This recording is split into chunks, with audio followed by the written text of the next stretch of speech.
How to add data analysis to Excel 2020. First question, why we need that? When we create a histogram using Excel, this tab will be very helpful. So for instance, if you already have data analysis, then where can you find it? You go to data, which is a 7th tab on your first line right here. You click on data, and then data analysis will be right here under analysis. But for some reason, if you click on data and if you don't see it, then you follow these steps. So open up your Excel spreadsheet, click on File, click on More, click on Options.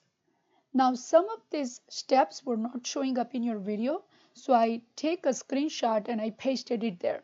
So the second last button which says Adds In, you click on that, which I highlighted with the yellow color. You click on Adds In. Now you have two options, Analysis Tool Pack, Analysis Tool Pack -VBA. I'm going to choose the first one and hit OK. And now if you open up your Excel spreadsheet, you click on data, your data analysis has to be there. Hope this will help you.